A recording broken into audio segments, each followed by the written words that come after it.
Hey guys, so today I'm going to be talking about my PLL recognition system, which is sort of advanced. Anyway, how this video is going to be structured is I'm going to talk about, first of all, what it is, how to do it, and then the advantages of it and the disadvantages, well, not really disadvantages, but like when you shouldn't use it. It's still pretty good though. It helped me improve like maybe half a second when I was averaging sub 12 or sub 11. Anyway, here we go. Okay, so the premise of this technique is pretty simple. When you get to OLL, you look at the corner permutation, and then using that, you can tell that if it will be an adjacent swap, you'll know where the headlights will be. And by headlights, I mean like this, two corners that have the same sticker on the same side.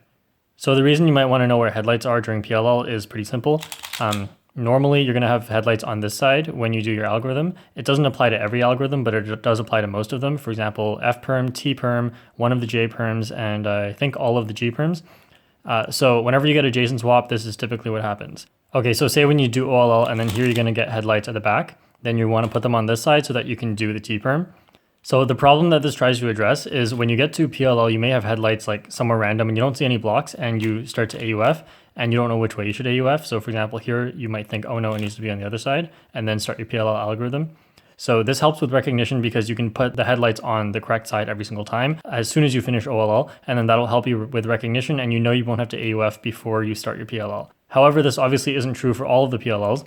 For example, like A perm, you need headlights on the other side or there's one of them with headlights on the back. So in those cases, it seems like this technique just backfired. But there's actually ways to increase the number of PLLs that you have with headlights on the same side. So what I've done is I found a way to have all my PLL algorithms with headlights on the same side. And that might seem like a bad technique at first because you have to learn some inferior PLLs to the standard ones. But I assure you every single PLL I use right now is either standard or it's just as fast as the standard and I've timed it. I have a video on all my PLLs, but in this video I will also be talking about my PLLs that are not standard and why I think they're super good.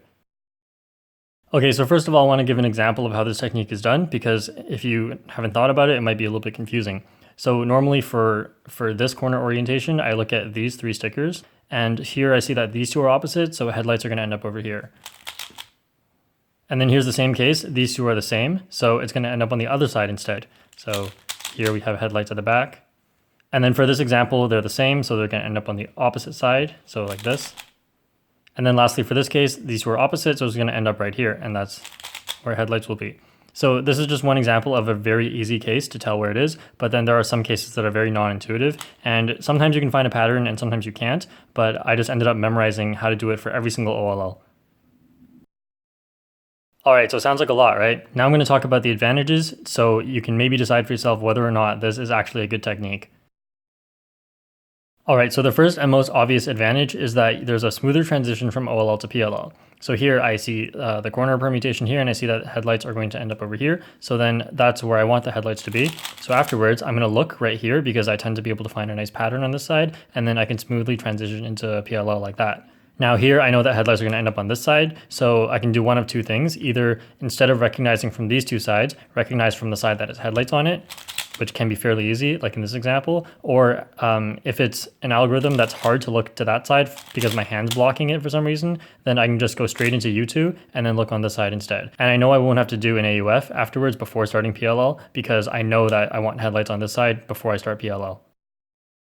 Okay, so how can this technique possibly reduce the number of regrips? It has nothing to do with regrips, right? Well, here's the thing. If you want all of your headlights to be on the same side, you need to pick some specific algorithms. Now, if you learn all of the RUD G perms, then they will all have headlights on this side. Now, the only things that will not have headlights on this side that are standard algorithms is one of the J perms, one of the R perms, and both of the A perms. Those are the only things you need to address, and I'm going to address all of them right here.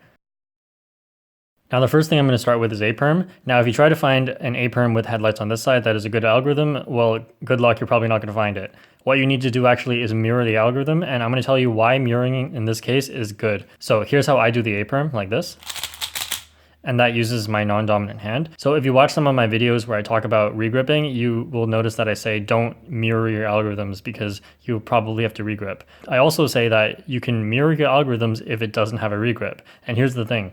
My non-dominant hand does not have to regrip for this algorithm. So normally when people do their A perms, they will regrip their non-dominant hand and have their dominant hand here, which is kind of counterintuitive considering a lot of your algorithms, for example, J perm, will regrip your dominant hand and have your non-dominant hand stay with your thumb on front. So then with A perm, it's kind of the same thing. You just grab two layers and move your finger over a little bit and then do the A perm.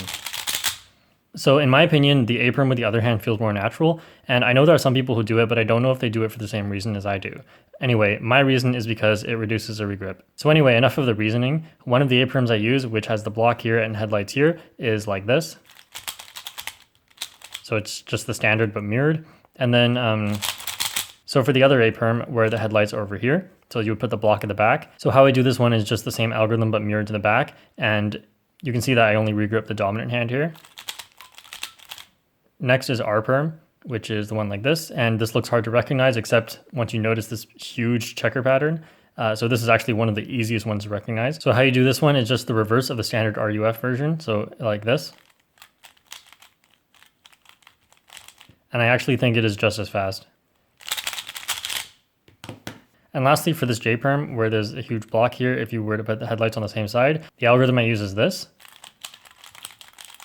which actually regrips a non-dominant hand. So here's the thing, I put a lot of thought into this J-perm, and really, I can't find one that doesn't have a regrip that is faster than that. So I think it's faster, it's worth the sacrifice of a little regrip in order to get a really good algorithm. So with this technique, there's actually two ways you can cheat two-side PLL recognition that makes it far, far easier. Let me just start with the obvious one. So when you look at the side of the headlights, which you'll normally do because it makes for an easier pattern to look at, here we have 4 stickers in a checker pattern. So that's how you know it's this G-perm. And so it's actually pretty easy to see from this side, but from the other side, you really can't find a pattern. So as far as looking at the side with the headlights, you can almost always find a nice pattern. The only algorithm that doesn't have a pattern is a certain A-perm. So this A-perm is the only one with no pattern. But if you just see no pattern, then it's this A-perm. So it's actually not so hard either. Every single other case, if you put headlights on the side, will either have blocks or a checker pattern. The A-perm is the only one that has absolutely nothing. So you just see absolutely nothing and you know it's an A-perm. Okay, but that was only the first way to simplify two-side PLL recognition. There's another way as well.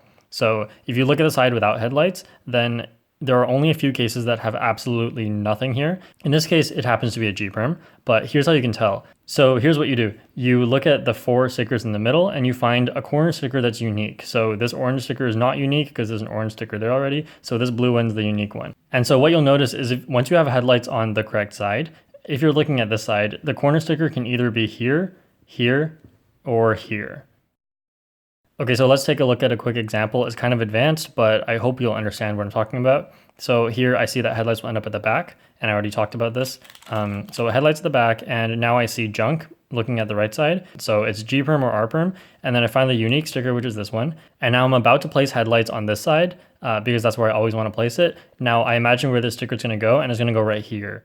So this one.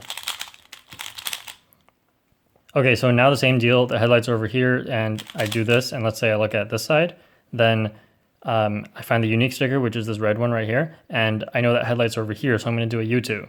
And that sticker is going to end up right over here. That's this R-perm, so it's the other R-perm.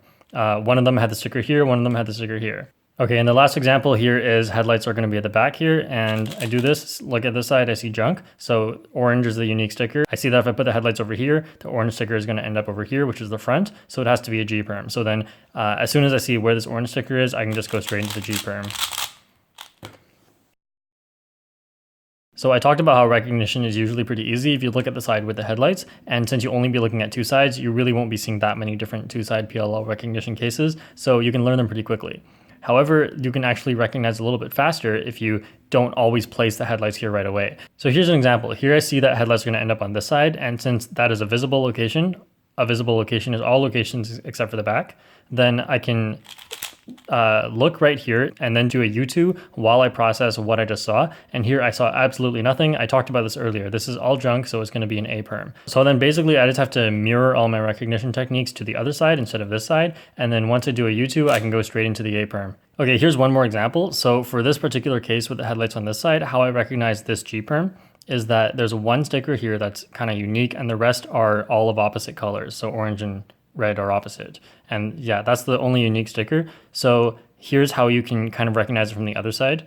Okay, so now after OLL, I got headlights on this side and I see the exact same pattern here where it's one unique sticker and the rest are all opposite to each other. So I know it's going to be It's the same pattern as the G-perm I just told you about. However, it is not the same G-perm because I'm recognizing it from the mirror side. So it's going to be the mirror of this G-perm. So I do U2, and then I know which G-perm is going to be right away. It's going to be the mirror of it.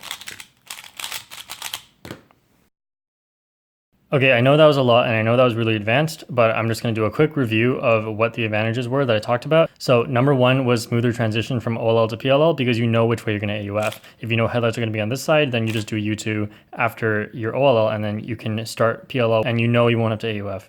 So then point number two was that you have fewer regrips because you'll have to learn the mirrored A-perms. I think that's advantageous, maybe not on big cubes because it's awkward to turn single layers with your other hand, but you guys can let me know what you think about that. And if you're just learning an A-perm, make sure you check the comments in case anyone has a good reason why you should learn the standard A-perm. However, I've known this mirrored A-perm for the longest time, and if I could go back in time, I probably would still learn the mirrored A-perm. I just like it better.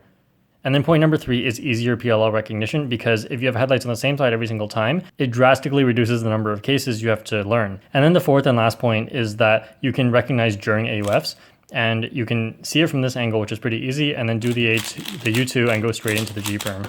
And then normally you would do that whenever you get headlights on the opposite side of where you want them to be. Okay, so pretty much the only downside to this technique is that you have to recognize the corner permutation during OLL. So when you insert, you have to see, like, for example, here I would see these two stickers and this sticker.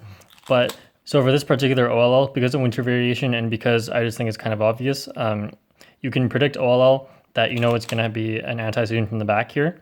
So instead of pausing for a second to look at the corner permutation, anytime you can predict OLL, there's really no point in using this. So I would just do this and then go straight into the anti-student like that. So pretty much the only time this would be a bad technique is if you know OLL before you have any glance at the corner permutation. So if you can see the corner pattern at the same time you see OLL, then this is a good technique. But if you can predict OLL, there's no point in pausing at OLL to look at the corner permutation. It's really just faster to go straight to PLL without knowing where your headlights are going to be, but then that's okay because you skip OLL recognition time. And then there are also extensions to this technique that I will talk about in some later videos, which include looking at preserved blocks. For example, for this OLL, you have this block here and this block here that are going to be preserved. And if you know where they're going to go, then that can help you with PLL recognition, especially if you also know where the headlights are going to be. So for now, I'm not going to talk about that, but there is that technique. And there's also another technique where you look at edge permutation, but I haven't looked in any of that. I'll put a link to a video in the description about OLL to PLL look ahead that talks about that specific technique, but I don't use it. So mainly what I do is just the headlights recognition. Anyway, let me know if you have any questions, leave that in the comments or message me on Facebook. Link is in the description. And thanks for watching, and I'll see you next time.